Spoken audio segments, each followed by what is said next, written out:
Welcome to Indiana Sports Beat Radio, presented by Endeavor Hospitality Group and Andy Moore Honda of Bloomington. Looks over the middle, second guesses, fires, throws. Does he make the catch in the end zone? Yes! Touchdown! Oladipo to win it. Another one! He got Another it! one! Oladipo! Another one! Huge hole! He's at the 30! He's gonna go! 10, 5, touchdown! Jonathan Taylor! Galloway finds Rob Finnessy, who fires the three in. He hit it! Now, from the Golf Club at Eagle Point Studios, here's your host, Jim Coyle. Hello, everybody, and welcome aboard to another edition of Indiana Sports Beat Radio, coming to you from high atop the 18th fairway here at the Golf Club at Eagle Point Studios. Hope you're having a good day. Had a good start. Hope everything was going well for you. Indiana had a great night last night. Whether you want to consider it great or not, that's what I call an Al Davis win. Just win, baby. Lots to get to on the program today. Colin Hartman, former Hoosier, will join us. Currently ahead of heading up Hoosier Connect, part of the NIL consortium for IU. And we'll talk IU basketball, of course. Kyler Staley from thehoosier.com will join us. We'll break down last night's action. Chris Denari, the man, the voice of the Pacers. We'll check in with him. It's always fun. John Boy is also here with us. With Mr. Comedy Club. That's right. So Mr. Theo Vaughn, for those who know who the man, the myth, the legend of Theo Vaughn is. I do not. He got famous really over doing a podcast called This Past Weekend. He's been on Joe Rogan a few times, but he also does stand-up, and puts on a pretty good show, if I say so myself.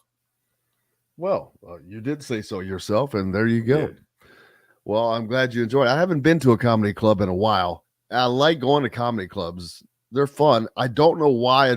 That's something I have no idea why I don't do more often. Yeah, maybe you need to get the laughter out, Jim. You need to go sit down. It doesn't even matter who it is. You don't need to know who it is. Just go sit down. No, no, that's not true. I've been to some bombers. I'm like, this guy. Sometimes that can be funny too, though, but it's also very cringy.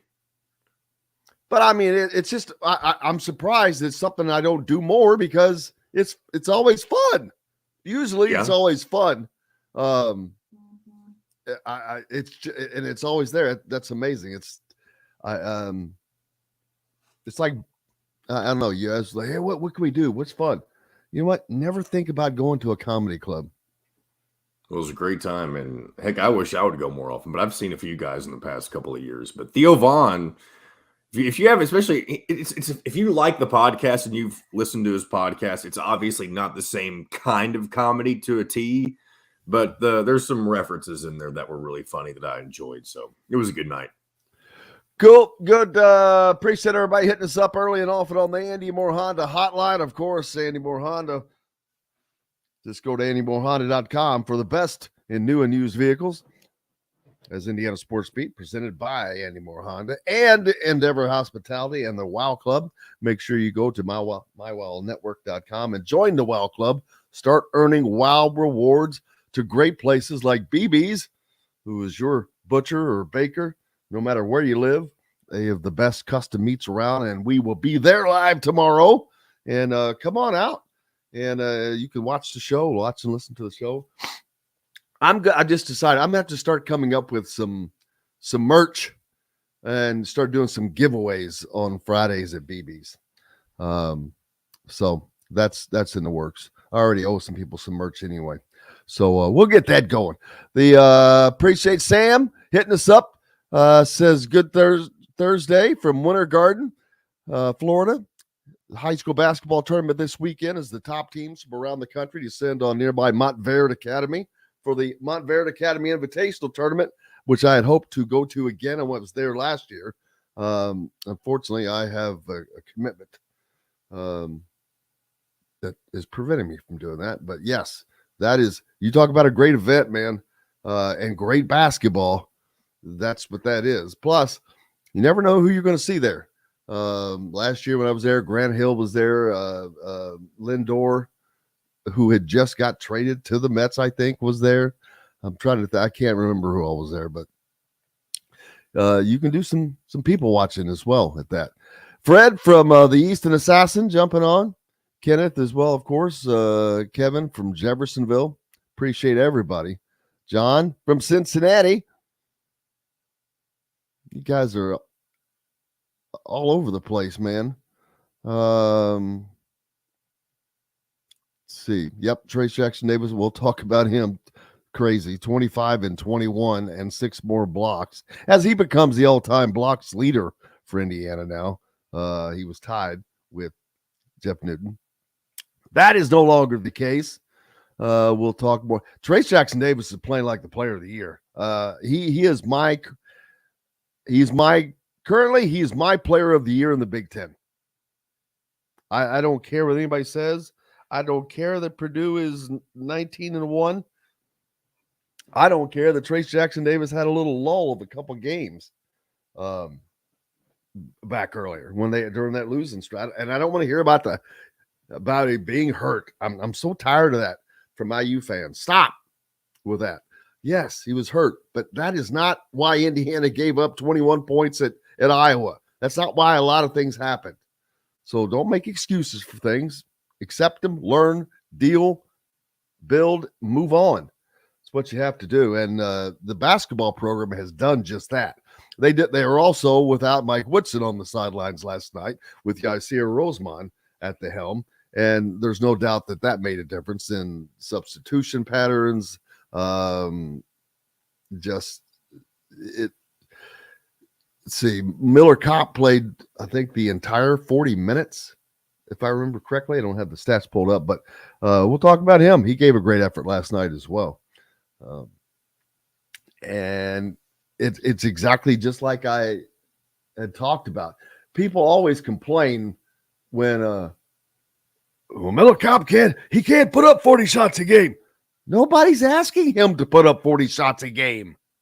How about 4 or 5 or 6? That's it. Just like last night. Exactly what he did last night. Busted his ass, first of all. Busted his ass. Doing things that won't show up on the stat sheet. He played hard. That's the first thing I'm going to say. He played hard. He gave effort. He was diving, coming up with balls, that late rebound, we called a timeout. Smart. So there is a difference with this team, period. And if people cannot see that, they're blind. They are not playing the same, and it's not about the injuries. It's mental. They have made a decision that they're not going to get punked and beat up on anymore. Trace Jackson Davis certainly has. I mean, he says it all the time in the postgame. You can hear it. Listen to what the players say. Hell, you don't listen to me. I don't know what I'm talking about. Yeah, it was I think it's a good game for Indiana because they had to grind that one. They had to gut it out. Even though it's on the road or against the last place, Minnesota 1-8 in the Big Ten, doesn't matter. You have those games. Everybody's had those games. Hell, Purdue should have lost in Nebraska. They should have lost 2 other games. Didn't. Survive and move on, man. Sometimes you just have to survive and move on. And that's what that game was. That's an Al Davis game to be. Just win, baby. Just win. And they did. So, yeah. And boy, yeah, Battle was banging it home for Minnesota. Dude was shooting from all over the place. Hitting up on these comments, make sure I don't miss any. Michael, how you doing? Jumping on from Evansville. Yeah, that would have been a tough loss last night.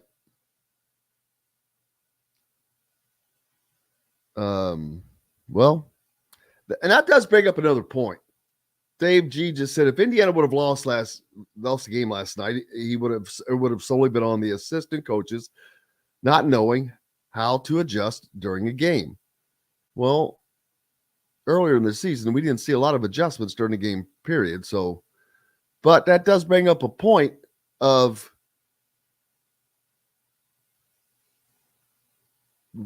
how much input, how much success is coming from there. Kenneth says it's unfair. He responds to that's unfair. The assistants did as much as they could. They can't make shots, dive for balls, stop fouling, and rebound. I agree with that. But they also have to make adjustments. You also have to, and they knew a zone was coming. They didn't know exactly what it was, but it was kind of a loose 2-3 zone, apparently. I think it was more about the players of player management. Who was in, how long? I mean, Miller Kopp played 40 minutes, people.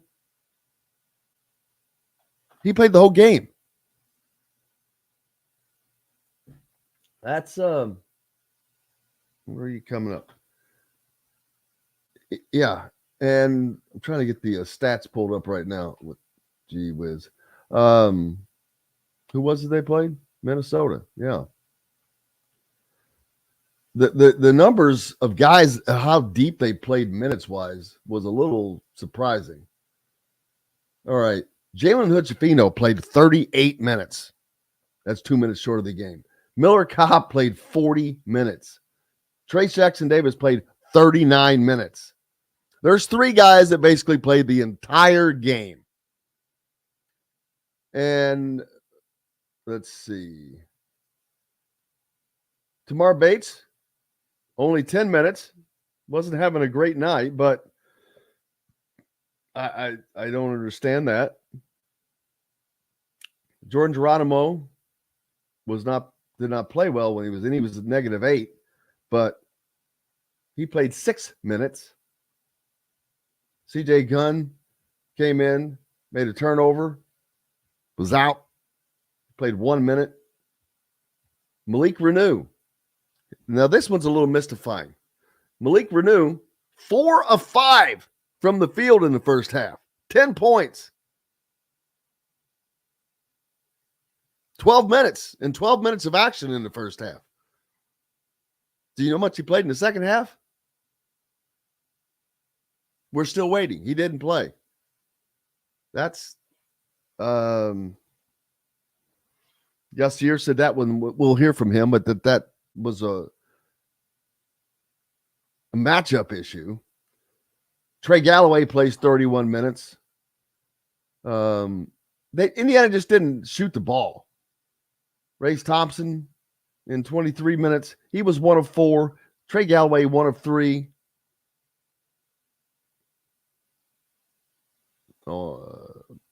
Tamar Bates 0 for 3. Jalen Hood-Schifino's really been struggling from shooting the ball. He was 2 of 11 last night. 0 of 3 from behind the arc. Miller Kopp, though, finally was looking to shoot the ball early. He missed a 3-pointer, but they got the rebound and they fed him right back. He drilled it. I said he just needs to keep shooting, which he did. He shot 7 times from behind the arc. He put up 9 shots total in the game. That's what I'm talking about. He was 3 of 7 from behind the arc, scored 11 points. What are we talking about? We got to take a break.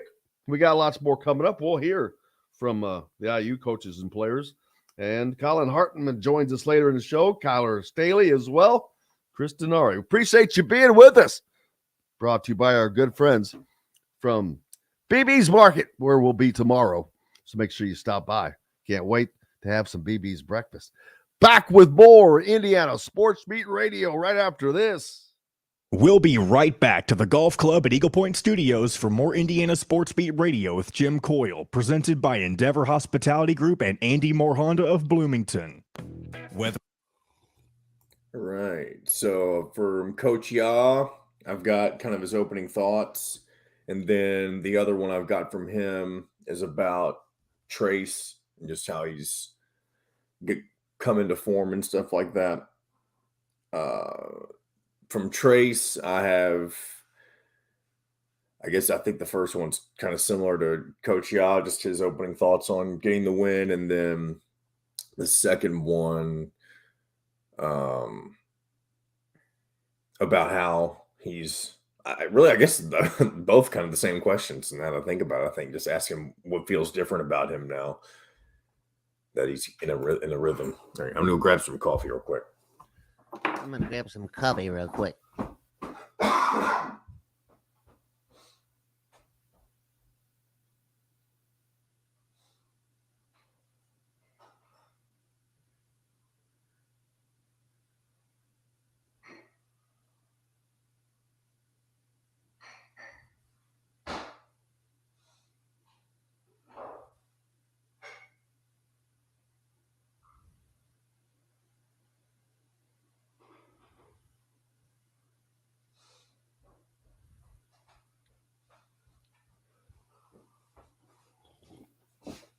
Hey, Jim from Indy.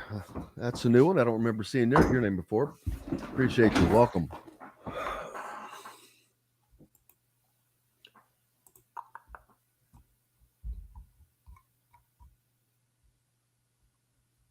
Who was that said, hey, was that a new listener? It didn't look like somebody we'd had before.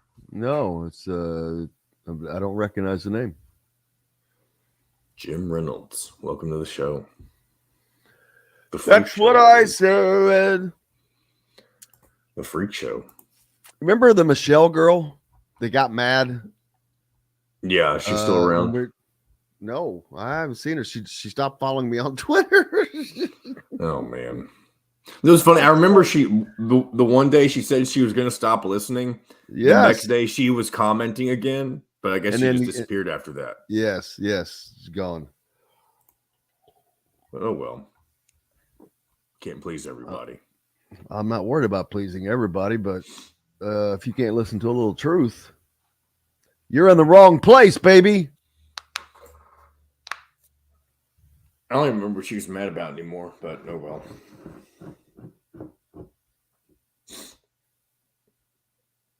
All right, here we go.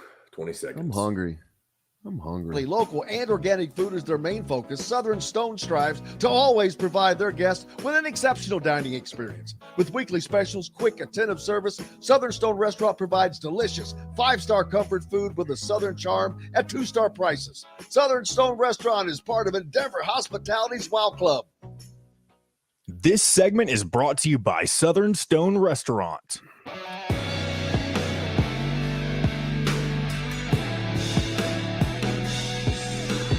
Now back to the Golf Club at Eagle Point Studios for more Indiana Sports Beat Radio with Jim Coyle, presented by Endeavor Hospitality Group and Andy Moore Honda of Bloomington.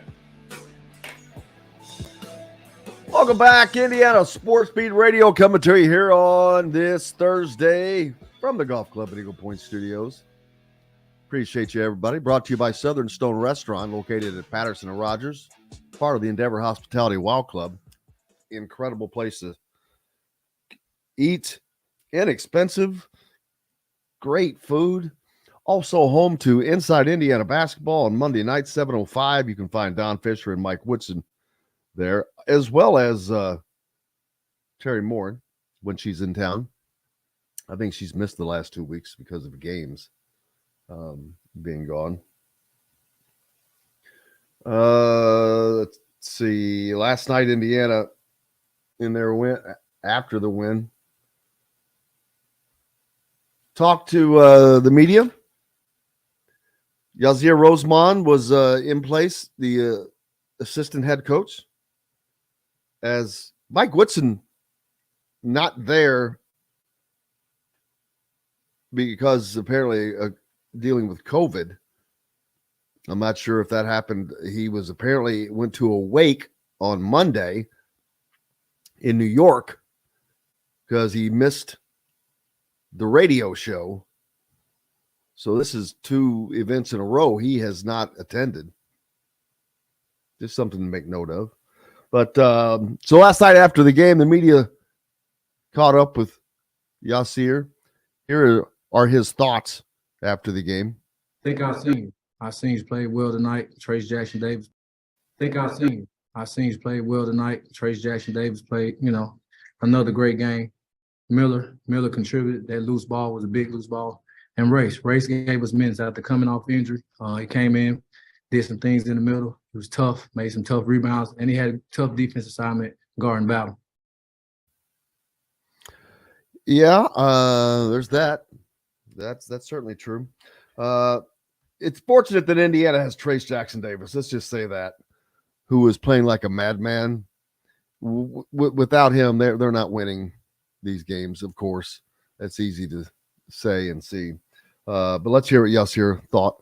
His thoughts Trace has on been big time. I think his leadership has really been good. I mean, his leadership has been excellent. Just some of the things he's been doing the last 3 or 4 games last week, it's just been amazing. And I think it's because he's finally healthy.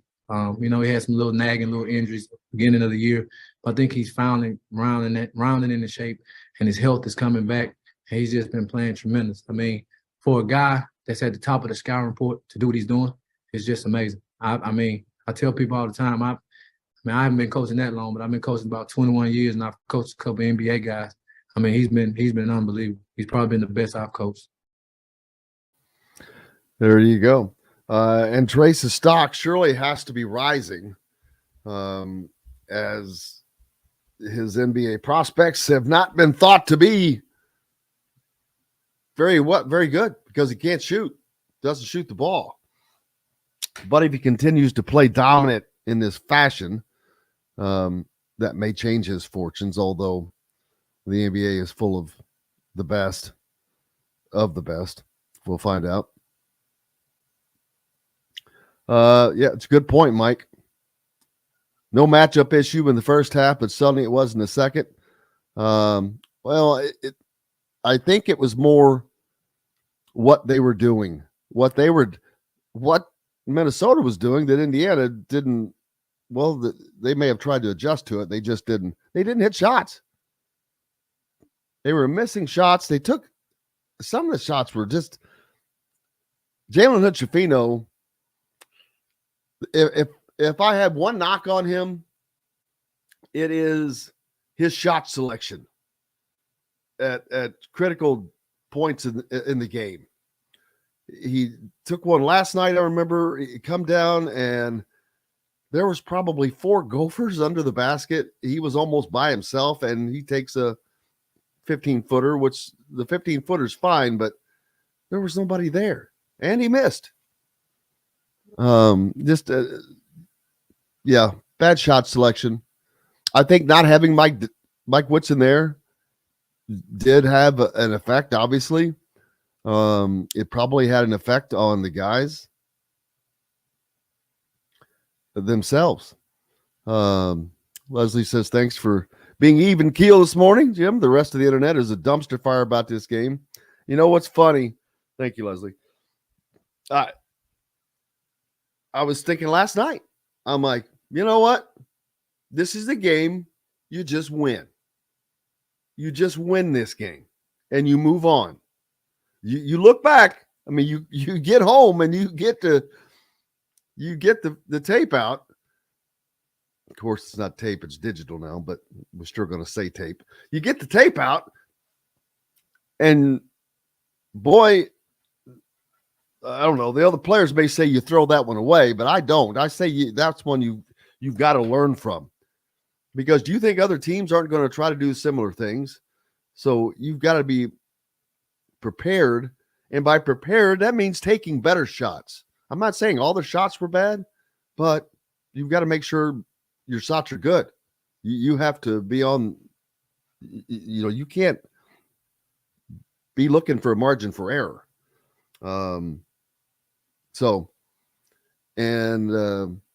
This team has got to hit shots, period.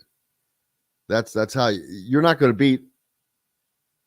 That was not a very good team. They didn't have their best player was out. So Ohio State on Saturday, I know that they have struggled. They've lost 6 of 7. But if you think that they didn't watch that game, if Chris Holtman didn't watch that game and see what happened, I think you're nuts. He absolutely will, and try to use that as a blueprint. But Indiana has to also learn from what they did and combat that, and they'll be at home. So that's going to be interesting. Speaking of Trace, let's hear what he had to say about the game. I think the biggest thing for us was just straight long drives. But credit to the guys, honestly, at the end of the day, this is even though they're 1-6, 1-7, this is still a Big Ten away team. And at the end of the day, we found a way to win. So helps our confidence a lot, especially in close games like this. So I thought it was great for us. Yeah, I agree with that. I mean, again, like Leslie said, this is a game. I call it an Al Davis game. Just win, baby. Just win. You're going to have those games. Look at Purdue right now. What are they, 19-1? They should have lost to Nebraska. Nebraska, one of the worst teams in the conference. They should have lost at Ohio. Well, they barely win at Ohio State. They barely win at Michigan State. Those are games they could have lost. But the point is, they could have, the top team in the league, the number one team in the country, probably should have lost to Nebraska. It happens. And when you have your head coach out, I agree. Someone said a minute ago about Race Thompson. I was a little surprised to see him in the starting lineup. Not completely, but my issue is things were rolling and working quite well the way they were.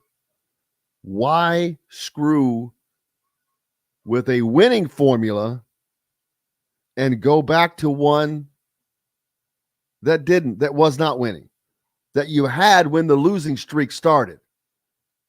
Why? I don't get that. There's a reason things are different.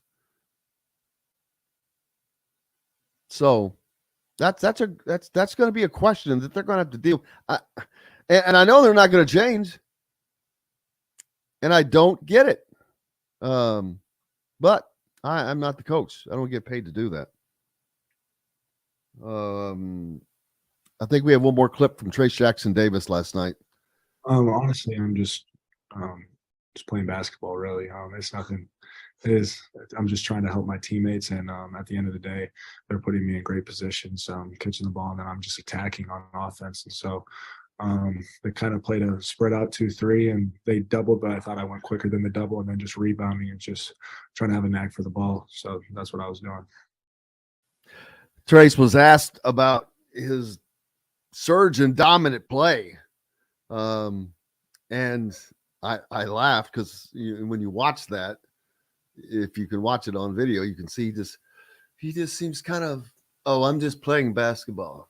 He's got this unbelievable air of confidence right now, which is great. Hey, don't mess with it, because he's playing pissed off, and he has to play pissed off. He needs to play that way the rest of the way. I would certainly like to see Indiana have stuck with the winning formula, but they didn't. So, yeah, I'm not saying burn the tape, John. I think this is one I think you got to learn from, because I think you're going to see it again. You might see it Saturday from a much better team with a much, much better player in Bryce Sensabaugh, the freshman, who's probably going to be the Big Ten freshman of the year. I don't think there's going to be any question. Bryce Sensabaugh will be the Big Ten freshman of the year for the Big Ten. He's been playing incredibly. Let's see. Where are we? Philip pointing out Michigan State versus Iowa tonight, and Purdue versus Michigan. Yeah, I had that. Where? Oh, man, where did they go? There we go. What is today? Today's Thursday. Is it Thursday still? All day.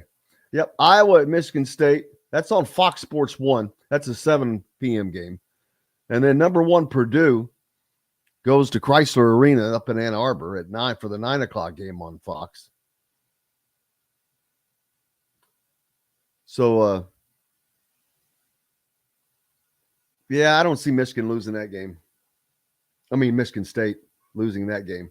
Now, the Purdue-Michigan game, that one's going to be some interest. Can Michigan, who is sitting up nicely in the Big Ten standings, but as I pointed out, they're 77th in the net rankings. 77.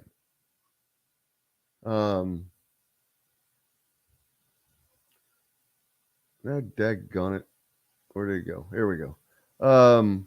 Purdue, of course, in first place, 8-1, 19-1 overall. Rutgers sitting in second at 6-3, 14-6 overall. Then you've got Northwestern.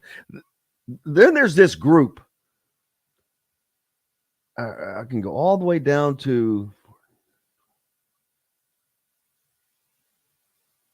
11.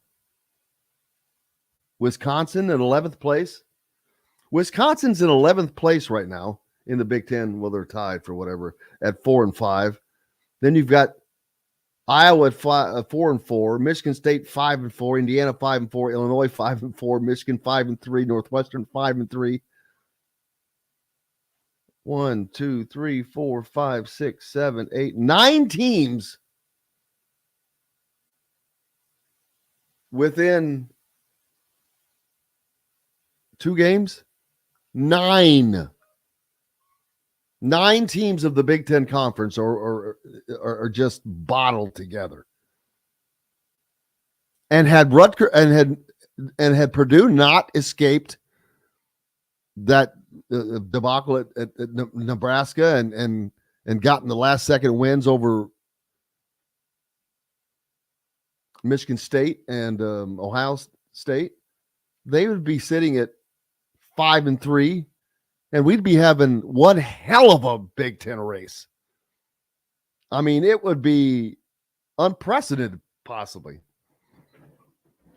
But that ain't happening, people. Purdue is not giving up the ghost on this one. Their schedule is too easy.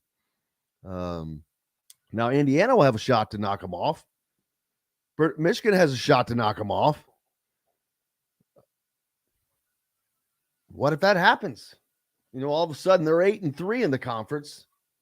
And who knows? There's still a lot of time left.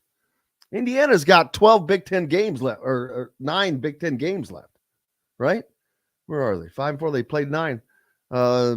They've got 11 Big Ten games left. We got a lot of season. We got some season left. So we got to take a break.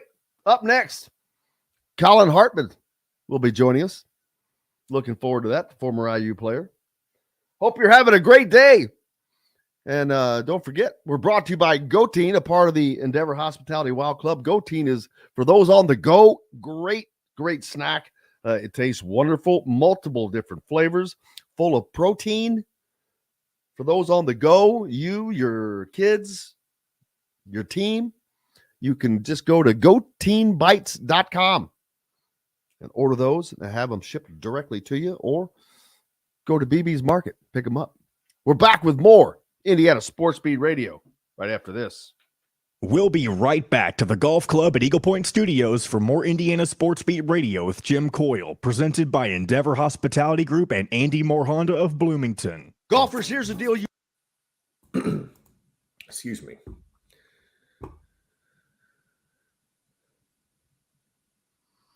I just sent a text to Senior Hartman. Senior Hartman. I'm hungry. Damn it.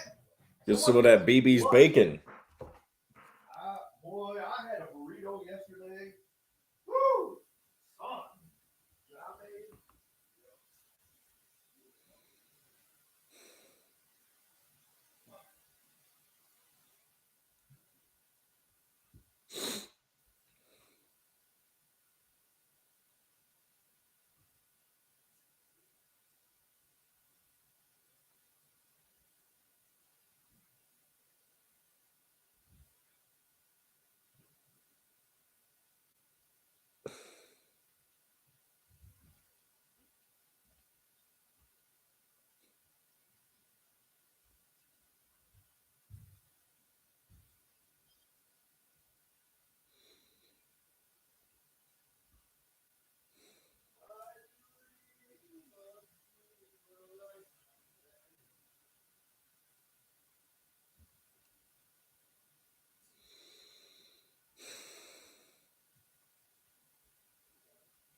All right, what we got time-wise here? I just got a minute 15.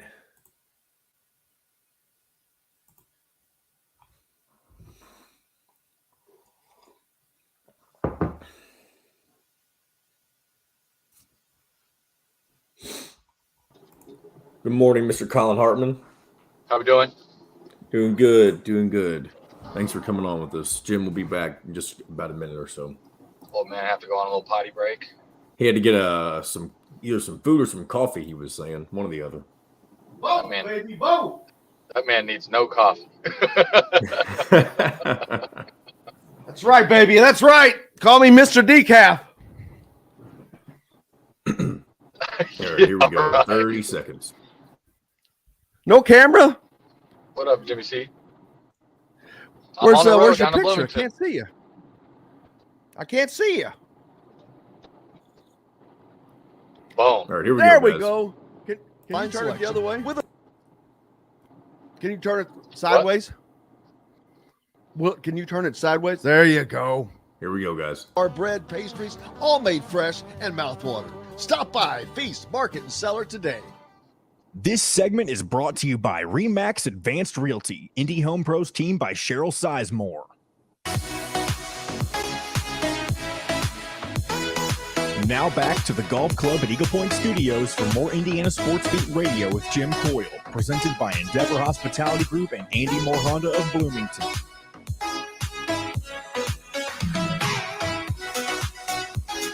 Welcome back, Indiana Sports Beat Radio, coming to you here on this Thursday. Brought to you by our good friends from Remax Realty in Indianapolis. If you're looking for a home, you need Cheryl Sizemore and her 2 decades of experience. It could be the difference between you getting the home you want or not. Reach out to her, Cheryl at IndyHomePros.com.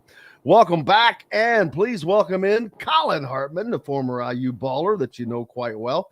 What's up, brother? What's up, Jim? How are you? I don't know when I was a baller, but I dabble.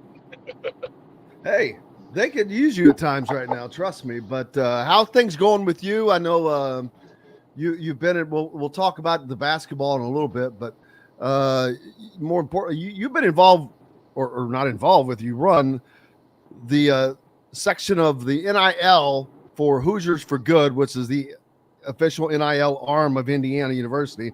And then they have I don't know what you call it, a branch or what you would call it. But anyway, Hoosiers Connect is a offshoot of that for a different type of NIL donor. But that's what you've been doing. How's that been? It's been interesting. It's been an ever-changing world. I think it's good for the athletes. I think it's good for the businesses that are getting involved, the charities that we partner with.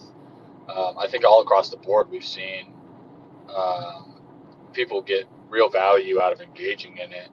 And it's just kind of been interesting navigating it all. We know we finished last year off really strong with hitting that $1 million match, which was amazing. And then, trying to hit the ground running this year. So we've signed a new class with Hoosiers for Good and across many different sports. It's good to see the athletes in with their partner charity and get something out of it as well. So, and the charities feel that impact, whether it's social media, whether it's interacting with, the kids in their charity, depending on what the charity is, or, just raising awareness. So it's been overall across the board very impactful to all parties. And that's, of course, how it's intended to be. I know you guys are trying to affect everything and everyone as best you can. And certain people they're like, well, we want this and we want that, and it doesn't work that way. But it's certainly a different landscape now for these athletes that has to be navigated. And we've seen like the case in Florida with the kid that they apparently had a $13 million. We don't know if those numbers are even real or not, but the fact that stuff happens, that's the danger out there. And that's why Indiana wants to make sure they are partnered with Hoosiers for Good and Hoosiers Connect as their arm so those types of things don't happen. Precisely. And that's one of the things that we're hearing more and more often. We have conversations with agents of the athletes who work with players all across the country at different universities. And it's pretty, for lack of a better term, flattering and fulfilling to hear their feedback when, they say and they truly appreciate how we treat their players from an NIL perspective. We treat them as humans. We deliver on our obligations to the contracts and things of that nature. And they say a lot of universities aren't doing that. They're not going about it the right way. They're not going about it the way that we are. And word's starting to spread a little bit more about how we are conducting ourselves in the NIL space. And it's cliche, but it's kind of the Indiana way that we just want to do things the right way. We might not be the highest paying NIL collectives in the country. We're going to be extremely competitive in that space in terms of dollar amounts and deals to the right players and the right fits. But at the same time, is we deliver what we say we're going to deliver. And that's something that's not happening around the country. And I think, like you referenced the guy in Florida, I think you're going to continue to see more and more of that. I think it was Texas Tech football. I think they had, I want to mess these numbers up, so don't quote me, but they're close. I think there was like 27 players that went to Texas Tech in the last class, and only 2 of them are staying. The rest are transferring. And several of those players have cited NIL and lack thereof, undelivered promises, stuff like that, which I want to clarify. The promises part is the illegal part. Like with the Florida situation where he was promised, right? Is that 13 million, whatever that number was, it doesn't matter. The part that matters is that the collective and Gator Collective has really been towing the line on having conversations with recruits before they get on campus. We don't talk to a kid at all unless they're already signed and already enrolled and already on campus and classified as a student athlete at Indiana University. And there's some compliance things, hoops that they have to jump through to get enrolled and do all that, but we don't talk to them until then. So, I think it's very interesting that news gets out, and it's kind of a blatant infraction against the regulations around NIL about having conversations and inducing an athlete to come there based on NIL promises. It's weird to me. I don't know how it happens. Hey, man, that's life, right? Trying to undo. I wish someone would offer me. I don't care if they cut it in half or not. I need an NIL deal, man. I've been trying. I can't find any takers, Colin. Hey, we'll get you time one of these days, Jim. Damn, I'm like, damn it. I'm like, I don't care. I'll take Elon or Kennesaw State, even maybe, whatever it takes. The basketball team, I know you guys are not involved with that, but when it comes to recruiting, what is the involvement of the NIL? How do they do that? How do they say, hey, here's, what we could do or potentially do for you in that area? How is that approached? Well, so the university gives presentations and is allowed to give presentations on just the current NIL environment from both an educational standpoint and an opportunistic standpoint. The university never gives numbers. They never promise numbers. They never do any of that. What is permissible is the student athletes or the recruits having conversations with current athletes, right, about what they're currently getting. That's fine for them to share from the student athlete standpoint.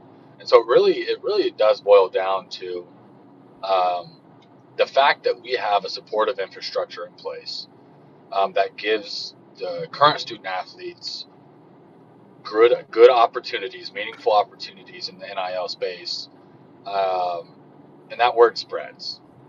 So that's really what transpires. The university, like I said, gives a presentation on what infrastructure we have in place, and then it's elaborated on by the players on who's getting what kind of thing, and there's no promise that you'll get that if you come here.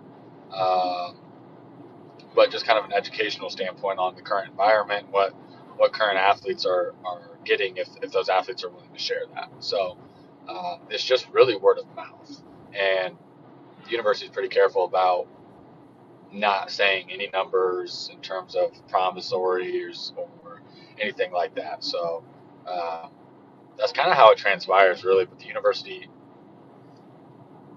they're going about it the right way, and just doing it the Indiana way. And it's, like I said, it's cliche, but it's true, and it's been working for us. And the word's starting to spread, not just to high school kids, not just to transfers, through the agents, through their families of the student athletes are taking note. So I think in the long run, it'll be very good for Indiana University athletics with the way that we're going about things. Well, I know one question that will probably be very, very prevalent at the end of the season, and I'm not putting you on the spot, but Trace Jackson Davis has another year of eligibility left to play at Indiana University. Yeah. And that could be a sticky wicket depending on where he is projected in the draft. Because I think, and I don't even know what he makes NIL wise, but I'm going to guess it's more than he would make in Europe. So that would be, if he was not in the, a first round draft pick, I don't know what you do there.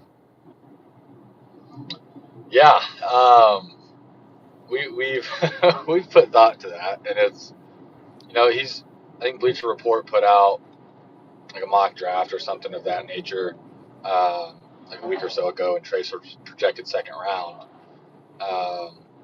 He's making a strong case for himself not to be second round the last several games, but I don't know. I mean, that's going to be an interesting situation. I don't know the dollar amount, but it's not low. Right. Well, I think everybody knows that already.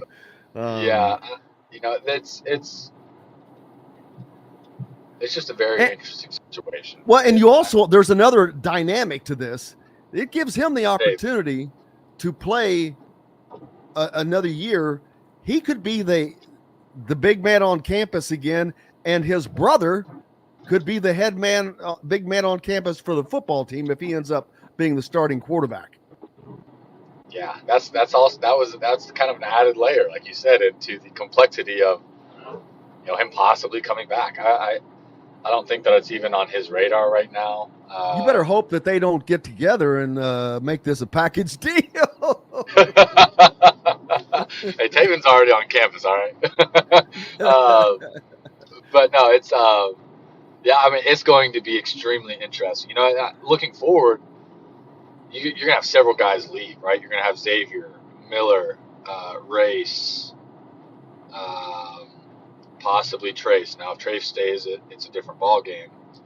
Probably Jalen's going to leave, so it's going to be a completely different team next year. If all of those guys leave, now if Trace stays, it gets a little less dicey. But we're going to have next year if all of those guys leave, we're going to have some of these young guns have to really step up and mature really quickly for us to be back in the hunt again next year. Yeah, and you've got the new guys coming in. Yeah, well, they're going to have to do a little bit of both, I think, without question, because of the uncertainty of who will be here. Something I want to know, and I know it's not there now, and I don't know if it's even on the radar. Okay. And I don't know that people even know this, but the NIL deals that are signed, none of them require a kid to stay or go to a particular university, and it can't tie them to that university. There are ways to make it difficult to not fulfill your duties to earn that NIL money if they were, someplace else. But the thing for me is, I think that there needs to be contracts. This money it's too big, and you know what? The student athletes, they didn't get what they deserved for a long, long time. Now I think it's been a 180. They're getting everything. They have all the leverage. They can do what they want, when they want, go and come and go as they please. I'm like, okay, that's got to stop. You've got to, I think that there has to be a contract that you can limit it to 2 years or whatever if you want. But I think that if you're going to make if someone's making that kind of a commitment to you, then you have to make a commitment back and say, all right, I'm going to commit. And that will alleviate some of this portal business where you've got way too many kids hitting the portal. It's an interesting situation because there's a fine line, right? We have all of our athletes sign contracts, but they never exceed a year's time for a multitude of situations, just because the NCAA regulations from an inducement or obligating them to stay is tough, right? I think they're one of the things that comes into them staying for multiple years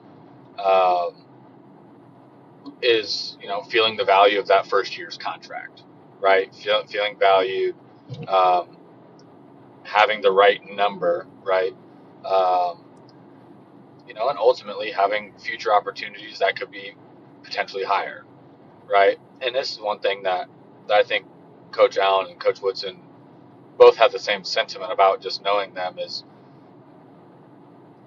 they're not so much concerned about NIL being the number one thing. It's up there, right? But they also want players that want to be in Indiana, that want to play for Coach Allen, that want to play for Coach Woodson, put on the candy stripes, do all that. They want kids that want to be there, because it's just like any other job. If you win a kid on NIL money, doesn't matter what you do, you can lose that same kid on NIL money. But if that athlete wants to be there because they're invested in the coaching staff, they like the facilities, they like the school, whatever it is, they love their teammates, they want to win, that has to obviously come into the play as well, outside of just, because I'm not so concerned of athletes leaving for money, because at that point they didn't really want to be here anyways. They're more concerned about the wrong things rather than just winning and losing. So at the end of the day, it's a loss we're willing to take if we're going to lose money on bids, because we're not going to get in that bidding war. We have a market value kind of established that we think is appropriate for athletes, and kind of thinking through that and circumstantially. And if we're going to lose an athlete on money, then that's fine to them, right? So we kind of take that approach a little bit of, the kids have to want to be here as well. We'll give them great opportunities, competitive opportunities, but we're not going to do this back and forth of, well, this school is going to be offering me this. Like, we're not having that conversation. Speaking of like an athlete being, thinking about entering the transfer portal or whatever that may be, we're not going back and forth. We're going to have a number that we think your value is to our organizations and our partners, and we're going to stick with it. Look forward to talking quickly. Last night's game, Indiana goes to Minnesota, the last place team.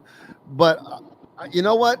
After that game, I was like, from an analyst standpoint, I'm like, you know what? I know that things didn't go well. They didn't do a lot of things well, but I think I call that an Al Davis game.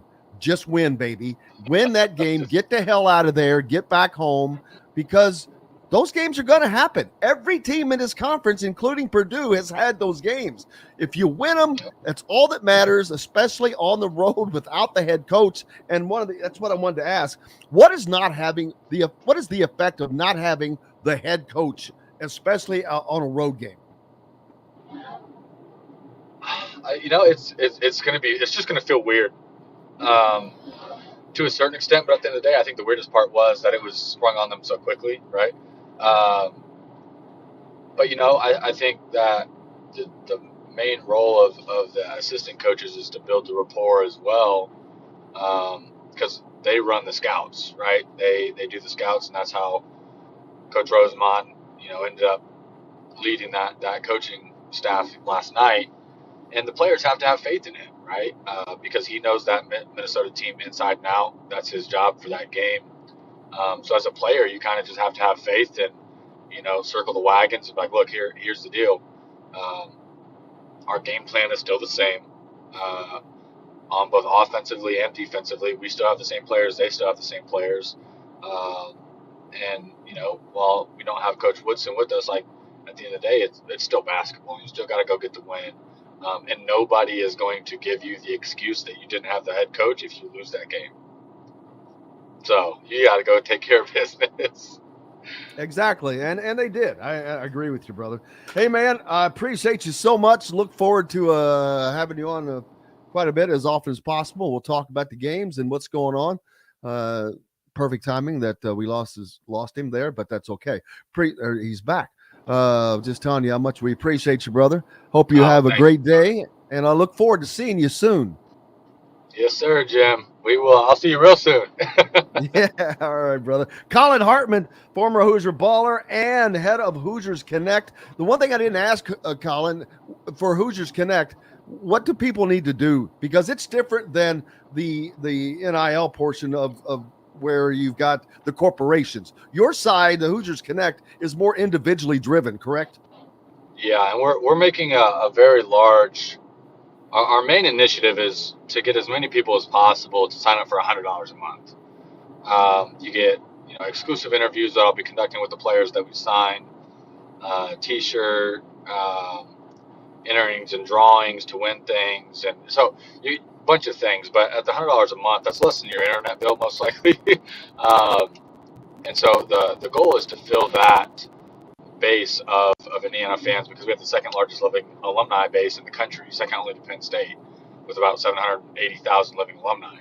And the goal is to get as many people engaged as possible at that $100 a month, because supposedly a manageable price to get engaged. And you don't have to have thousands and thousands of dollars up front to be able to contribute and engage in NIL and support the university and support the teams. So that's kind of our main initiative right now, is to give, the quote unquote average individual that doesn't make millions of dollars, like most of us don't, the ability to contribute to the university and the athletics. Speak for yourself. I make hundreds of dollars a year. Hundreds. Yeah, we don't. I don't make millions. Maybe you make millions, Jim. I make hundreds. I make hundreds of dollars a year. So that's the thing is we want to allow the masses, the majority of people, like I said, that don't make millions or hundreds of thousands a year to engage. So, yep. Well, and just go to Hoosiers Connect, and you can you can just look that up, Hoosiers Connect, and you'll find that. And I think I'm going to try to get us together and what I call the 51-21-5 club for our listeners that are in 51 states, which includes Puerto Rico, which is not a state, I understand. 21 countries and 5 continents where our great viewers are listen from via YouTube if they're not on radio. But we're going to start that club and see how many we can get in that club for $100 a month, I think. But I'll see what we can do about that. But yes, that's right. Howie says I'm overpaid. He could be right. He could be right. We are going to be announcing. I'll let you guys know before we put it out. So I'll tell you guys first here. We are going to be announcing a first month free on the $100 a month option. So if you sign up in the month of February, your first month being March is going to be free. So we're kind of running that promo to get people involved and let people feel how it's going to be, and then payments will start April 1. So that's a promo that we're going to be announcing here soon. Well, and I'll get all that information, and we'll have that tomorrow and put it up so people can see that. But of course, we'll talk more about that. But yeah, we're gonna drive that baby. We're gonna see what we can do there. Colin, I appreciate you, my friend. I hope you have a great and safe day. You as well, Jim. Thanks for having me on, man. Appreciate it. You bet. Appreciate you. Colin Hartman joining us here on Indiana Sports Beat Radio, brought to you by Barbara Pop Real Estate Services down in Louisville, Southern Indiana. If you're looking for a home in that area, they have served the communities of Floyd, Clark, Harrison, Scott, Jefferson for 3 decades. Make sure you reach out to Barbara at barbarapop.com or our friend Matt Lincoln, Matt at barbarapop.com. We're back with more Indiana Sports Beat Radio with Kyler Staley right after this. We'll be right back to the golf club at Eagle Point Studios for more Indiana Sports Beat Radio with Jim Coyle, presented by Endeavor Hospitality Group and Andy Moore Honda of Bloomington. Andy Moore Honda is. Appreciate you, Colin. Appreciate you guys. Someone just asked about donating without a monthly payment. That's just like, yeah, what is that? Just a straight donation, of course. Well, if they're going to just donate, ideally it would be to go through Hoosiers for Good, honestly, just because you'll get a tax deduction. And we don't really have, I mean, they can give to Hoosiers Connect, but they're not really going to get anything. If they don't want to pay monthly and they just want to pay all up front, it's $1,200. I don't know what their level of giving is, but we're not going to tell them no, and maybe we can build in that on the back end on our website if people are interested in just giving money. I'm not really expecting anything like $10 here, $20 there, whatever. And what was the website? I didn't ask that. I forgot. I mean, I just HoogersForGood.org. Oh, yeah, HoogersConnect.com. Yep, that's HoogersConnect.com and then HoogersForGood.org.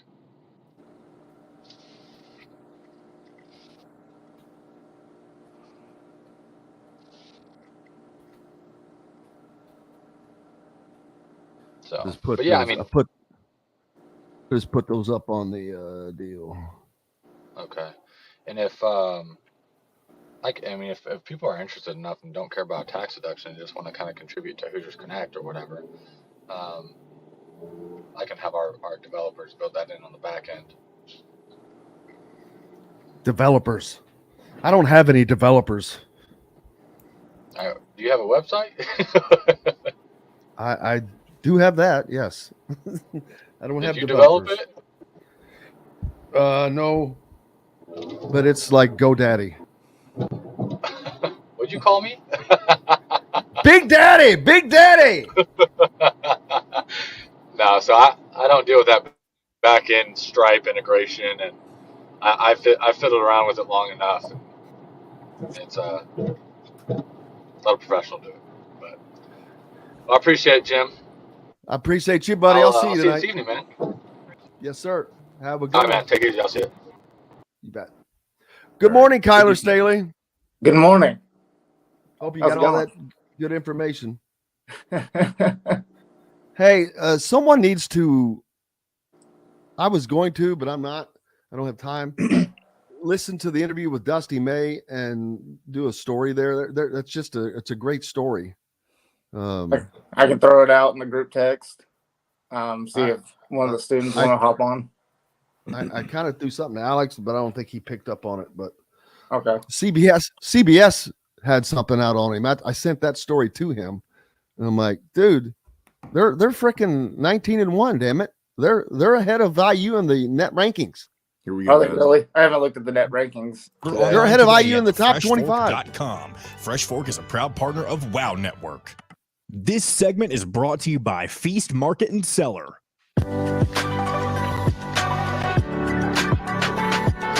Now back to the golf club at Eagle Point Studios for more Indiana Sports Beat Radio with Jim Coyle, presented by Endeavor Hospitality Group and Andy Moore Honda of Bloomington. Welcome back, Indiana Sports Beat Radio here on this Thursday. It's late January 26th. Brought to you by our good friends at Feast Market and Cellar, located next door to Southern Stone Restaurant on Patterson and Rogers in Bloomington. Feast offers an intensive and array of selection of great wines, some gourmet items to go with that, a sommelier on staff to help you, and they're part of the Endeavor Hospitality WOW Club. Make sure you go there, sign up, start earning WOW rewards today whenever you're in and around Bloomington if you're not here. Welcome in Kyler Staley from thehoosier.com. How's it going, man? That's good. How are you guys doing? Cannot complain. Nobody wants to listen to it. Indiana with a tight one last night. A lot of people, I haven't looked elsewhere, but some people are going nuts over it. And I'm like, I just, that one was 1-1. I turned it off. I'm like, okay, they won. That's all that matters. That's a game they just needed to win. And they did it by playing tough, hard-nosed defense the whole game, even though the offense was crap for the most part. But at the end of the game, they shut Minnesota down. They went 0 for I don't even remember. 0 for 11. 7-11. Yeah, 0 for 11. They missed their last 11 shots. And is that all Indiana? No, but I guarantee you Indiana gets some credit for that. And Indiana, and on the other side, Indiana finished the game on a 7-0 run. So they took care of business. Yeah, they did. And I mean, it was an ugly game last night. Let's just be honest. But, Indiana teams in the past, when they face adversity like that, they would have rolled over. And I think Trace Jackson Davis has said it multiple times this year. He said it last night. Indiana just found a way to get it done. You go back to the last stretch there where Race Thompson ties the game at the line. Only fitting that he was the one that kind of shoot those free throws, in his hometown. But you see that he misses that last one. Trace Jackson Davis gets that crucial rebound, puts it up for 2. And then Miller Kopp, I think, with the biggest rebound of the game on the defensive end, got that rebound. And that's the things, with Miller Kopp, I know he's a hot topic and everything like that, but he shot it. You know what? If he plays like last night, he's not going. He'll be a hot topic in the opposite direction because what he did last night, he has not been doing. And it was straight in the first few minutes of the ball game. He attempts the 3-point shot that he missed, but they get the offensive rebound, feed it right back to him, and he drains it. And I sent out a tweet saying, keep shooting. He needs to, that's it. He doesn't have to force shots, but just take them when you get them. And last night he put up 9 shots. Yep. That's, if he gets up 6 or 7 a game, that's going to be fine. 9's great, but he has to get shots off. He just has to. And last night he did. He was looking to shoot the ball, looked confident, and he's had a little bit of a swagger the last couple of games. And again, if people can't see the difference, then I don't know what they're watching. This whole team is kind of playing with I'm tired of being punked, and I'm gonna punk you. Yeah, you're absolutely seeing that, and you're seeing that through Trace Jackson Davis, a lot. He's playing like a beast right now. He's just got that mentality you see on the floor where he wants to win these games. Losing these types of games to Minnesota on the road is not an option with this Indiana team. And you saw that they fought adversity last night. The Coach Woodson not there. Minnesota, give all the credit in the world to them. They competed, and Robbie Hummel said it a ton last night. Minnesota came in to compete, and that's exactly what they did. Minnesota was a tough team, but Indiana, they found a way to get it done. It wasn't the prettiest shooting night, 41%, 29% from 3. They didn't shoot very well at the free throw line, but the defense, like you said, it carried, and that's what really brought them to the win. So now Indiana's just rolling right now. Couple of questions a lot of people have. Why did Malik Renew disappear in the second half after going 4 of 5, scoring 10 points? The only points off the bench for Indiana last night, I will add as well to that. You don't see him in the second half. Tamar Bates plays only 10 minutes in the game. Jordan Geronimo plays 6 minutes in the game. We heard a lot of talk about matchups, but how can there be a matchup issue with Tamar Bates or Jordan Geronimo? Yeah, a little weird, especially with Malik Renew, those guys, both him and Geronimo not getting any minutes hardly in the second half. Especially with Malik, sticking with him. He was dominant that first half. Once Indiana kind of figured it out on the offensive end, when they were feeding the post, they were going to score. And both Malik and Trace Jackson Davis were both feeding in that area. I would like to think from a coaching standpoint, what Yasir Roseman said made a little bit of sense. If you did notice, if people were watching the game, Minnesota did switch to a smaller lineup. So when you look at that situation, you would expect Race Thompson to be that guy. Even Jordan Geronimo, I don't know how well Malik would have, benefited with that smaller lineup. On the offensive end, he would have been fine, but on the defensive end, that's where it really mattered. But yeah, you just would have liked to have seen him get some minutes. Malik Renew's been one of the more improved players for Indiana these past 4 games. He's starting to really get it. He's playing big boy ball. He's playing Big Ten ball. But yeah, just a little odd there. But the most important thing is that Indiana, they stuck with kind of their starting unit there. They rolled with them, and they just figured out a way to get it done. So that's the way I would look at it if I was a fan. I hear that, and then. And I've said this 1,000 times during the broadcast today already, but and all right. Who was that? I just saw the comment. David says DeMar was in foul trouble. Well, he only had 2 personal fouls, and I heard that from Yasir Roseman saying that they were driving and we were getting in foul trouble. Not one player on this team had more than 2 fouls except for one, Jalen Hood-Schifino, with 3 fouls. Everybody else only had 1 or 2 fouls for the entire game. So, not sure that quite buy that. In the first half, maybe, but yeah, definitely not a factor in the second half. And so I don't understand the reasoning for the player, the rotations. Just a little, like I said, it doesn't. I'm not trying to second guess, but it makes you wonder because, first of all, Yasir Roseman has never been in that position before. He said in the post-game interview, he's never been a head coach at any level. I think he said he coached some 12-year-olds once, which that's pretty surprising that he has never been in a position of being a head coach, of making in-game decisions, of making in-game adjustments, of making the substitutions and the patterns. I don't know if people realize how difficult that has to be, doing that for the first time, basically, under the big stage of a Big Ten game on the road that you have to win because you just can't lose it. Right. And you see Roseman, he's been riding that assistant coach train for a long time. I mean, he's got 21 years of experience. I mean, he's coached at some big programs, Oregon, Clemson, Georgia, just recently at Alabama before he came to Indiana. So he's got that experience. But, yeah, I couldn't imagine being thrown into that type of situation, especially at the last minute like that. When you expect Coach Woodson, even the players, they really expect Coach Woodson to be there, and he's not there. So, I mean, yes, his rotations were a little shaky. And it's not all on him.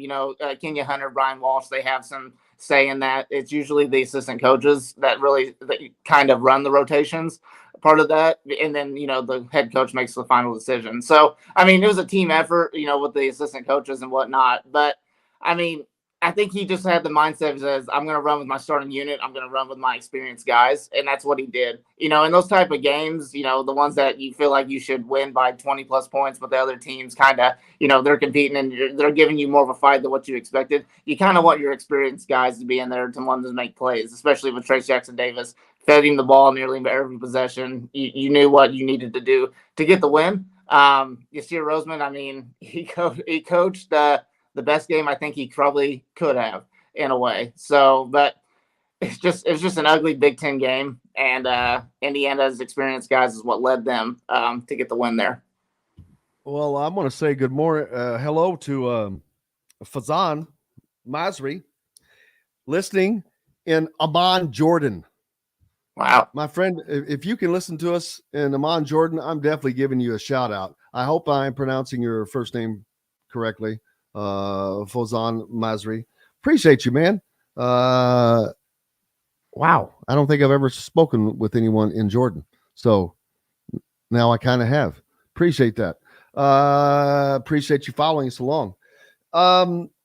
Tomorrow, what is today? Today's Thursday. No, yeah. Saturday, Indiana will take on Ohio State. They're back at it. This time they're at home against a team that has lost 6 of the last 7. On paper, that sounds great, but Ohio State is a dangerous team. They've lost games that I'm like, ooh, wow, they shouldn't have lost. I can't believe they lost that one. They've been on the wrong side of a couple of games. Where did I have the standings somewhere? They are all the way down to 11, 12. 12th. They're in 12th place in the Big Ten now at 11-9 overall, 3-6 in conference play, and 1-5 on the road. They're not a good road team, but they're still a dangerous team. And Indiana, and I would imagine that Chris Holtman was paying attention to what happened up in Minneapolis last night. Yeah, I think we found out last night that every single team in the Big Ten is pretty dangerous, right? So this is obviously a game that Indiana can't take lightly. They're dangerous when you don't hit shots. Yes, I agree with that. But I think Indiana needs to know Ohio State's going to come into this game desperate. The kind of game that Indiana had versus Wisconsin, where they were desperate for a win. Ohio State's going to have that same mentality. They are a good team. They are a talented team. I think the thing is with them is they've just been inconsistent. I think injuries have kind of played a part in that for them. And they got a young team. They got a pretty young roster. So it's just kind of trying to fit that. But Ohio State, they're usually pretty solid. They're probably one of the better coach teams in the Big Ten year in and year out. So it's going to be a raucous game. Indiana's got a real big opportunity here to get on a 5-game winning streak, to get 2 wins above 500. And I think Indiana's really prepared for that. They're ready to just go on this streak right now. They got to take care of business at home moving forward if they want to have aspirations to get into that top 2 or 3 in the Big Ten. And this is the perfect game to do that. They got to take care of this easier stretch that they have before, February comes around. You start off with Purdue, and then after that, it's a dogfight that whole month. So Indiana's got to take care of wins like these if they want to, compete for that top 2 or 3 spot in the Big Ten. What can the people look for at thehoosier.com right now? Yeah, we got a bunch of stories from last night's game. Mason and Keegan got stories. We've got Keegan and I's wrap up for the game where we talk about it a little bit. And then, moving forward, we got some recruiting stuff. Alex is going to have his recruiting notebook up on Friday. Have a couple of recruits coming to the game at Ohio State, so we'll have some stuff on that. And then, obviously, the game preview. And then we've also got some takeaways from last night's game with Alex. So a lot of stuff at thehoosier.com. Everybody should check it out. Absolutely. Go to thehoosier.com for complete coverage of Indiana news and recruiting information. Kyler Staley from thehoosier.com. Make sure you give him a follow at Kyler Staley at Twitter. Appreciate you, brother. Yep, we'll talk soon. Absolutely. We've got lots more coming up here on Indiana Sports Beat Radio, brought to you by our good friends at Metalworks Brewing Company. Metalworks Brewing Company is served in all of the Endeavor hospitality restaurants, but you can also go to the brewery itself, located right off the square on 6th Street in Bloomington. Back with more. Chris Denari joins us next here on Indiana Sports Beat Radio. We keep it rolling, baby. We'll be right back to the golf club at Eagle Point Studios for more Indiana Sports Beat Radio with Jim Coyle, presented by Endeavor Hospitality Group and Andy Moore Honda of Bloomington. If you're looking for a home... Good morning, Chris. How are you, sir? Hey, good. Tired. Did you get it? Did you have a late night? 2 late nights because we played a back-to-back. We got into Orlando. We played Chicago Tuesday night, beat them, flew, got in about 2:45, and then last night probably got home about 2:30, 2:45.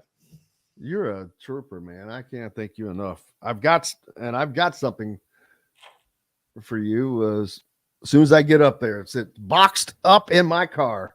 Oh, appreciate it. Did you get my text or what? Yeah, I know. I mean, okay, that's all right. I'm just you don't have to respond to it right now, but I just want to make sure you got it. Yeah. That I only have 2 tickets, and my son's using my 2, so I don't know. Sure. That's going to be that's a hard one. I may just get credentialed. Well, that's what I was going to say. If there's a chance you could do that. I thought of that I'm like, I probably just do that. Yeah. I'll do that today, as a matter of fact. Who was that guy? I forget. You would I would send it to Chrissy Myers, Krissy Myers, Myers. Her email is kmyers, Myers @pacers.com. I think I think handles the credentials. I may have her info in my phone. I'm not sure.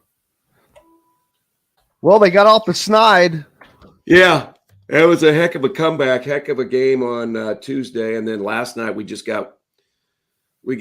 were down 17 after the first quarter, cut it to 2. But they're good. They're young and good. I mean, they're going to be a good team in the next few years. I mean, they've got 15 guys 25 years and younger. I mean, Franz Wagner's pretty good. I mean, Banchero's good. And they got a lot of guys. It'll be interesting to see. Gary Harris, he hit 6 threes last night. 20 seconds. Excuse me. Food and custom metal art. Check out their custom growlers. Metalworks Brewing Company has an updated menu, new brews, and will be offered in all Endeavor Hospitality restaurants. Come taste what Dr. Hops is brewing. Metalworks Brewing Company. Bring your passion and your thirst. This segment is brought to you by Courtroom Sports Grill in Bedford.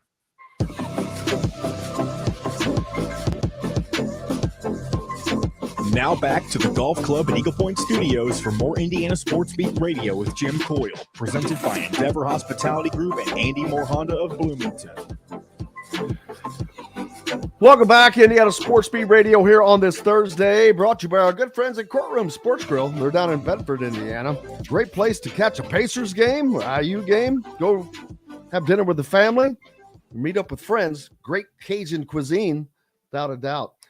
Make sure you stop in. Join the Endeavor Hospitality Wild Club as well, as they're a part of that and an IU sponsor. Joined now by Chris Denari, the voice of the Indiana Pacers. How are you, sir? Besides tired, I'm sure. Well, we lost Chris. He muted himself by accident. Hit that. There you go. Yeah, that's the thing I was telling you, that getting back on the road and getting used to the back-to-backs, and we had the back-to-back the last 2 days, first time we've had it all year, where Pacers played at home on Tuesday night, beat Chicago, great comeback win, flew to Orlando, got into Orlando probably about 2:30, 2:45, played in Orlando last night, flew back, and got home about 2:30, 2:45. So those are those back-to-back nights where you're getting in late, and you never get used to it. But in particular for us that didn't travel for a couple of years, it's a little bit of a slap in the face. And we were down in Orlando, and it's like 80 degrees. Even though I never got outside yesterday. There's a Starbucks in the lobby of the hotel, so I was there twice, and I was basically prepping for last night's game. And then the good news is we got back last night, and the snow was nowhere near what any of them anticipated. So it was an easy drive home. Well, that's good, but it really sucks that you didn't get to at least walk outside and just feel it. Well, I did get a walk outside to go to the bus to go to the arena, so I guess it was that. I got a text from a buddy that said, "Hey, any time to play golf?" I go, "No, there's no time to play golf."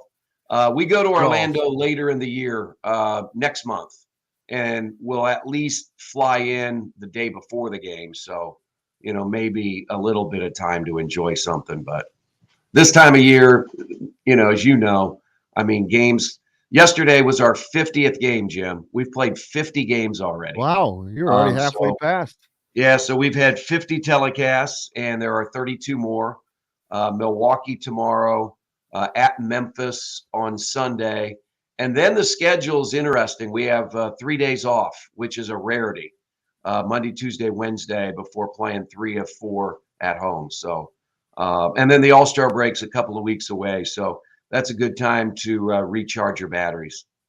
The injury of Tyrese Halliburton obviously has been a hard blow to the Pacers, as they were rolling until at least to the point to where if they lost, it was maybe 2 games in a row, but that really affected them.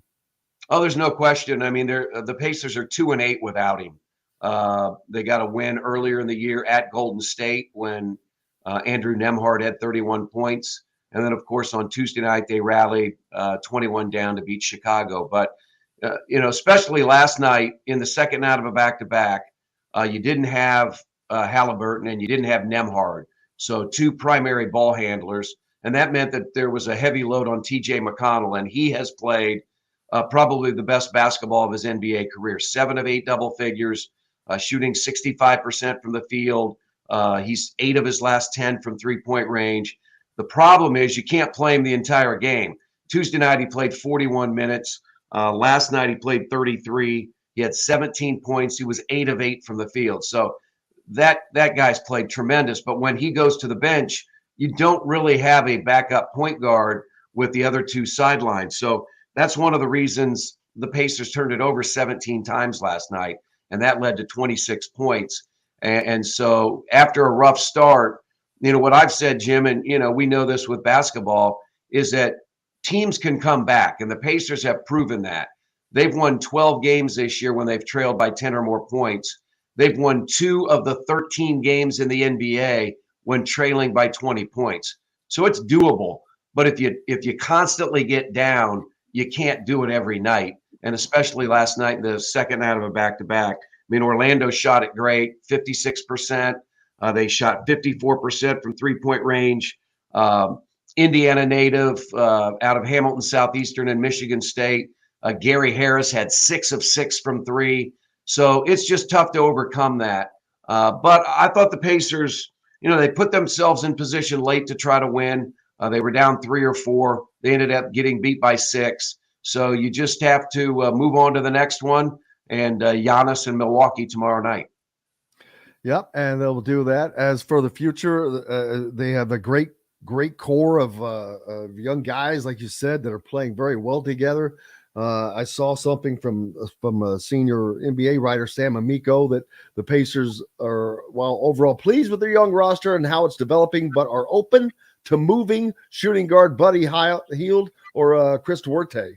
I don't know if that happens or not, but that shows that they're really trying to build a winning team. There's no question. It's going to be an interesting next couple of weeks across the NBA.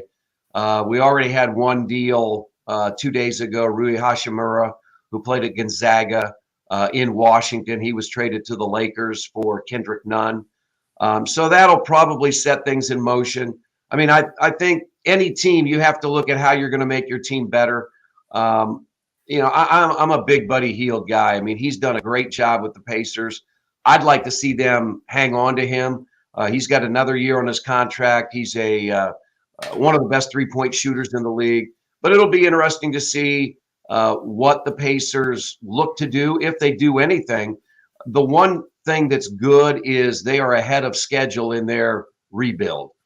They've already won 24 games. They're 24-26, 2 games under 500 at the 50-game mark. And I think if you would have talked to anybody, and we've talked about this over the last few weeks, if you would have talked to anybody in the summer, nobody would have expected them to have 24 wins at the 50-game mark of the NBA season. So still a long way to go. We'll see what happens. They're currently in 9th. That would put them in the play-in, hosting a first-round play-in game.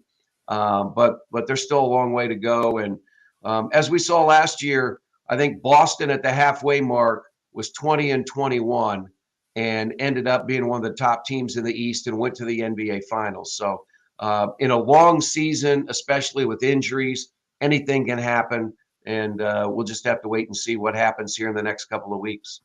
What's the expectations for the return of Tyrese Halliburton? Well, the good news is, Jim, he was out on the floor shooting and going through a workout yesterday. I would anticipate, I'd be surprised if they would play him tomorrow or Sunday. But then with the 3 days off before Lakers, Kings, and I believe Cavaliers, 3 home games in 4, I would think that he could be back next Thursday. I think that was the whole mindset the whole time, was they felt like he could be back the 1st of February. And so I think the target date would be next Thursday.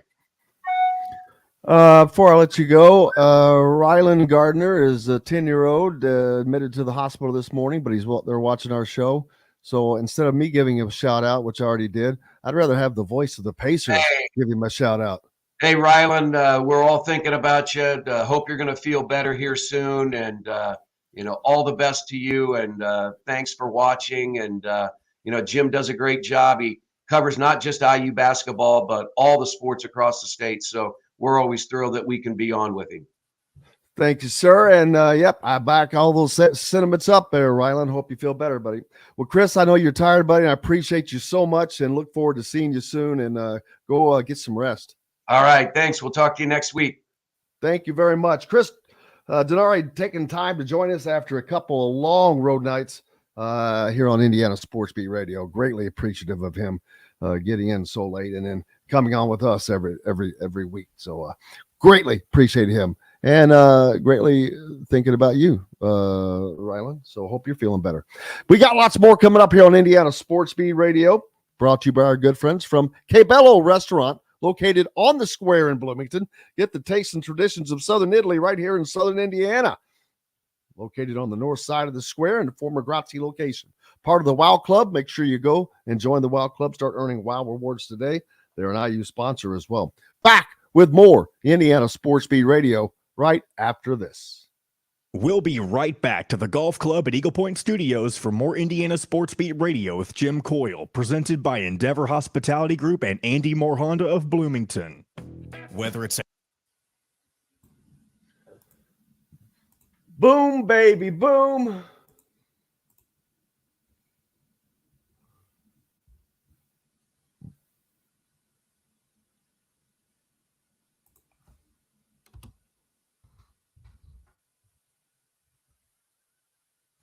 Oh, yeah. Hey, can you look quickly to see if you can find any Terry Morin? Oh, yeah. Damn it. Why is this thing rolling? There we go. Okay, what'd you say? Can you look to see if you can quickly find something from Terry Morin? Something different. We did use her from Michigan, or is it something different? They play Ohio State tonight. Oh, like a preview. Let me see Yeah, it's a top 5 matchup. Let's see if they posted anything. Well, it's a lame duck top 5 matchup because Michigan. Well, they're probably not ranked number 2 anymore. That's right. The new poll came out. Let's see here. And nothing on the IU YouTube, which is where I usually find it at. But I'll. Where else would it be posted? Do they have a Facebook page? Indiana basketball, just Indiana basketball. Something I don't know. Yeah, YouTube, Facebook. Yeah, Facebook. So they're still ranked number 2. Well, the poll might not have come out yet, but who knows? I don't know when the women's polls come out. I can't remember. Well, it's like Monday or Tuesday, but I can't remember when they lost to Iowa now. So it may have been afterwards. So either they're a lame duck number 2, but they're not going to drop far. Shoot, they lost to Iowa, although they did lose at home. Yeah, there's no media availability posted anywhere. I thought that there was. Let me look it up. Inbox. Let me see if it's on the official website. It's the only other place I could think of. How much time we got? Under a minute. Let's see. Women's basketball. There was the media availability yesterday. Well, never mind. Post it. Hold on. Indiana women's basketball will hold media availability 25th, 11 a.m. on Zoom. Yeah, that would have been yesterday. All recordings are right there. Forward. Yeah, it's fine. Go ahead. If there's a recording there, you can forward to me. I'll try to get something out of it. It's at you. It's already. You've already got it. Okay. All right. Back in 15. To always provide their guests with an exceptional dining experience. With weekly specials, quick, attentive service, Southern Stone Restaurant provides delicious 5-star comfort food with a Southern charm at 2-star prices. Southern Stone Restaurant is part of Endeavor Hospitality's WOW Club. This segment is brought to you by Bubba's 33 in Clarksville. Pizza, burgers, beer.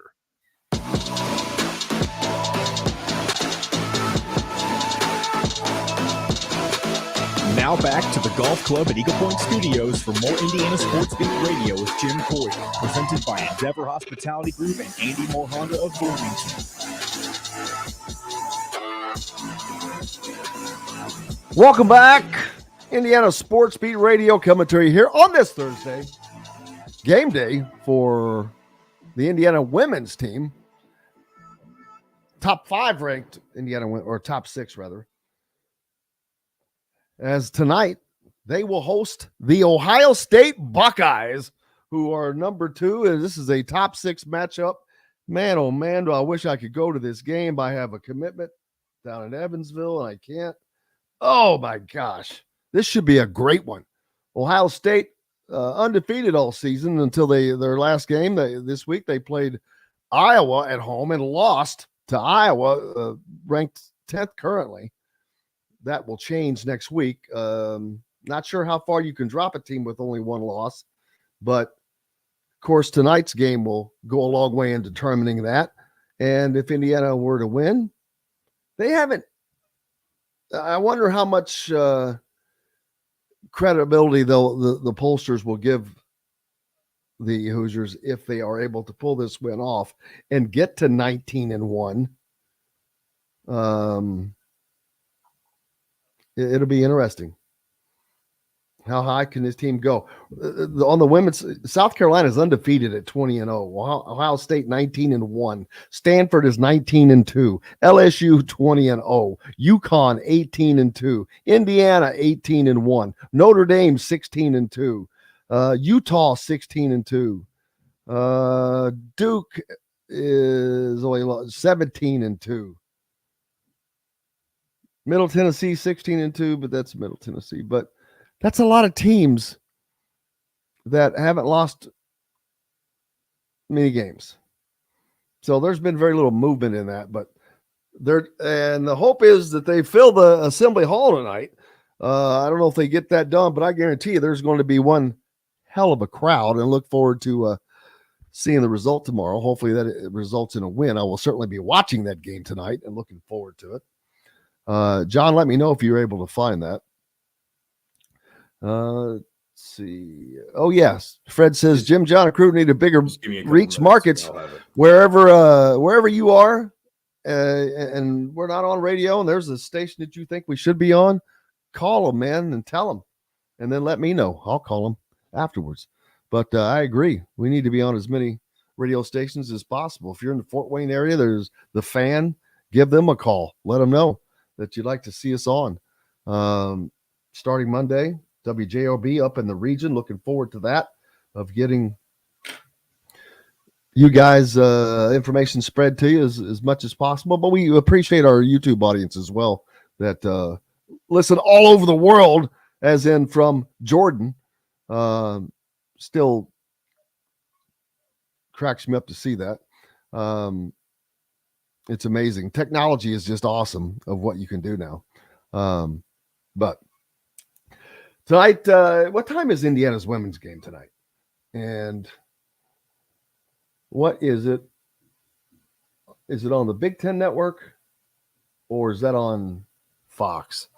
I forget. I'm going to be honest with you. I should have looked that up prior and take the O off so I don't get Oklahoma pulled up. What people are planning on watching this game tonight? I mean, this is I think these are interesting and fun games to watch, especially games like this. You've got three teams in the Big Ten that are just badass. Indiana, Iowa, and Ohio State will all stay in the top 10 for the rest of the season, without question. Tonight's game is at 8:30 on BTN, so make sure you tune in for that. So, yeah, looking forward to that. And then I can't wait till February 9th. Well, actually, they've got a couple of big games coming up after this Ohio State game. They have a home game with Rutgers and then travel to Minnesota. But then on February 5th, they travel to West Lafayette. And then 4 days later, Iowa comes to Bloomington. Caitlin Clark and crew. And I will be at that game for certain, man. And then the next game after that, Indiana has to travel to Ohio State. Purdue comes to town at the end of the season, and the last game, Indiana has to go to Iowa. I can see that deciding the Big Ten Conference Championship. Be nice if that was reversed, but it is what it is. So there's that. Let's see. Hitting up the Andy Moore Honda hotline has been hot and heavy. I appreciate you guys. Trace Jackson Davis, without question to me, right now, and I don't care what anybody else says. And if you listen to this show, you know I will say how it is.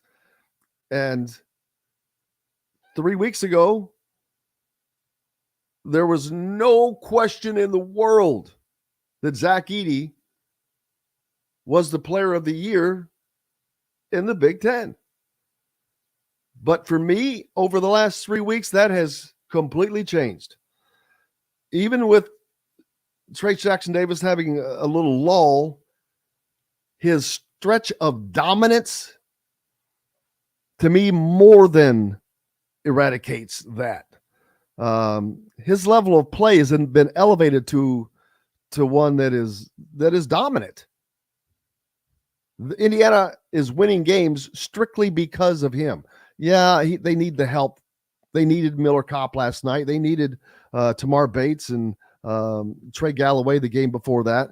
But they're winning because of Trace Jackson Davis. Yeah, Purdue's winning because of Big Mount Edey, but he's not as dominant, as mobile. He's tough because he's 7'4" and he's hard to stop.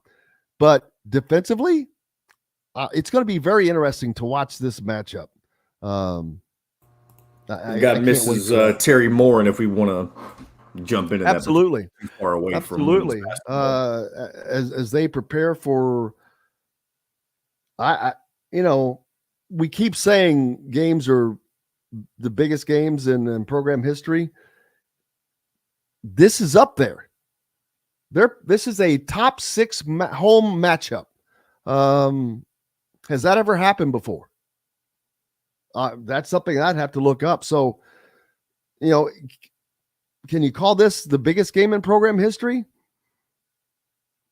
I don't know about that, but right now it's the most important one because of all the situations of who the combatants are.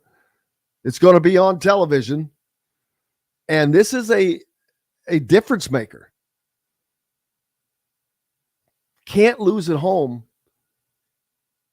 even to the big teams, unless you go on the road and return the favor. But that loss at home to Iowa is going to sting Ohio State. And they could come into Bloomington tonight and take another L, and that would be 2 losses in a row. Tough to take for a team that started 18-0. But we'll see. It's going to be interesting. Look forward to that. John, do we have we don't have any more breaks, right? No, we're good. All right. Terry Moore met with the media yesterday about this game. Let's hear what Coach had to say. I think what we've watched him do, Haley, is play really good basketball, without JC Sheldon, who is, she's a first team All Big Ten kid, and win games. And so, they've been playing without her and Madison, Green, who was, a couple years ago, last year she was out with a knee injury. This year she went out again, but 2 really good guards without their absence, and they've been able to play really good basketball. Cody McMahon, who's a freshman, she's a freight train. She's really helped them. Theory has improved. She's gotten so much better than she was a year ago. And so you have obviously, the shooter, Mike Cassell, who's terrific, and she's a very difficult guard to begin with. Ricky's playing better. I just think they've all stepped up, kind of like we had to when Grace went out. But their press is what ignites them. It's what gets them going. And not to take anything away from them defensively, but I think they're less interested. I think their press is what they rely on to get those turnovers, to get those layups.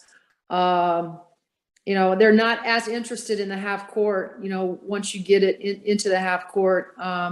their pressure isn't what it is in the full court. So, and again, I think, you win games without some of those guys that are, very instrumental in your success. And then, trust me, it happens, it's contagious. When you win, it kind of snowballs and you just keep winning, and everybody feels very confident. And so this is a very dangerous team, and especially dangerous coming off of a loss at home, to an Iowa team. Coach Terry Moore looking like she just stepped out of, I don't know, what kind of a catalog would you call that? Very fetching? Just different from what we're used to seeing on the sideline. But also looking forward to this game tonight. Man, gosh, I wish I could go. It's going to be, and if you're going, I suggest you get there early, because the last women's game that I attended against, who did they play? I forget. It was a big win, but I was shocked getting there. I'm like, my God, what's with the traffic? And then also they don't force the students to remove their cars from the Assembly Hall parking lot for women's games. That made it a little difficult as well. What's there a blackout for, Brad? For the game? Not sure what that is in reference to. Yes, she is all business during the game. She is a great coach and doing a tremendous job. And there was no reason to think that program won't continue to flourish. And if the Indiana men's team can continue to do that, to have both the men's and women's basketball programs flying high, that would be something that is just it never happened before. We talked about recently when they were ranked at the same time. Never happened before. This is new stuff, man. So looking forward to it. D. Snyder says Assembly Hall will be rocking. Kenneth says it's hard to imagine Ohio State will not be. It'll be the biggest crowd they've ever played in front of. I would imagine that. But it's also going to be the biggest crowd that the Indiana team has ever played in front of. Right now, it's, 10,000? Just happened not too long ago. So, and it's golly, that's going to be a great experience. If you have the chance to go, I'd go. I'm serious. That will be a fun game. It will be a great atmosphere, a fun environment. You talk about fun to take a kid to. A women's game is great to take a kid to. They're fun, great, still good basketball, great environment. You get a little bit more access. So yes, yep. They had just over 10,000, most ever for a regular season game. So congratulations and good luck to them tonight, to Terry Moore and crew, as they take on the Buckeyes. It's funny how we've seen this trend this year of Indiana. I think the Illinois game was the same. The men and women played at the same time. The Ohio State game has been the same. And there might have been at least one other, which is not necessarily a bad thing. They're staggered on days, so there's not overlapping, which is a good thing as well. But looking forward to it. It's going to be an exciting day and an exciting weekend as Indiana takes on Ohio State over this weekend. I think that's going to be a tight game, even though it's at home. Ohio State is lost 6 of 7 games. They are struggling. They're in trouble. They're sitting down toward the bottom of the conference at 3-6. That will not get you in the tournament. An 11-9. They're only 2 games over 500 overall. So they're already on the outside looking in. Right now, I think Minnesota, Nebraska, and Ohio State are the only 3 teams that are definitely out of the tournament. It would take a hell of a turnaround by the Buckeyes to reverse their fortunes. Wisconsin is becoming, and Penn State, and Maryland and Iowa. Those 4 teams in the Big Ten are going to be, not all 4 of those are going to get in. Those 4 teams are going to make up. Well, and don't forget about Michigan. They're sitting well in the Big Ten conference, but their record overall is only 11-8, and they're 77th in the net rankings. But like I said, a lot of season left, especially the Big Ten. Indiana's got 11 games left. Things can change. Injuries, all kinds of things. Things can change on a dime. Whether it doesn't matter if it's Purdue. What happens if Zach Edey went down? There goes their season. I mean, it would. Same with Indiana. If Trace Jackson Davis went down. So things change. Well, look at Indiana when Race Thompson went down. Unfortunately, Indiana didn't respond to that appropriately in that game, but they've gotten back. But look how it affected Indiana. Xavier Johnson, another, their best on-ball defender. They were shell-shocked, and it took them a while to get back around to playing like they need to play. Philip pointing out Wisconsin has lost 5 of 6. Yeah, they're tailing off, man. They're 4-5 in the Big Ten, 12-7 overall. They don't play too well on the road at 2-4. It's not good for some of these teams. So it's gonna start meeting itself out. But you've got teams like Indiana who are just on the rise, and I expect to continue to rise. And Maryland played a game. Let's see, who did Maryland beat last night? They beat someone at home again. So Maryland at home now, 10-1 on the season. They are just tough at home. Maryland is a team that has been really inconsistent, but at home, man, you don't want nothing to do with them. Indiana is 10-1 at home. Purdue is 9-1 at home. And Maryland 10-1 at home. They're 1-5 on the road. They're a 500. They're a team that it's 4-5 in the Big Ten, 13-7. They're going to be a iffy. I'm not sure. Yeah, that's who it was. Wisconsin, of course. Who is contributing? It's the devouring has begun. The cannibalism in the Big Ten has begun, and it will continue, especially this year. Like I said, you've got, let's see, the team Wisconsin is in 11th at 4-5 and tailing and trending down, but they're only 2 games different between Northwestern, who is in 3rd place. So there's that. Man, it's just going to be a lot more fun. It's a lot more fun than I thought it was going to be. Even though that there's Purdue is, I'm not going to call them a great team, and it's not because there's any bias here for any Purdue fans.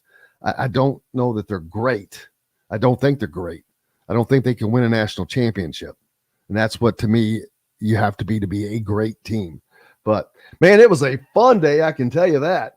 Another fun show, and cannot thank everyone enough. Colin Hartman, of course, the former Hoosier. Make sure you go to Hoosier Connect, but hold off on that. We're going to start the 51-21-5 club,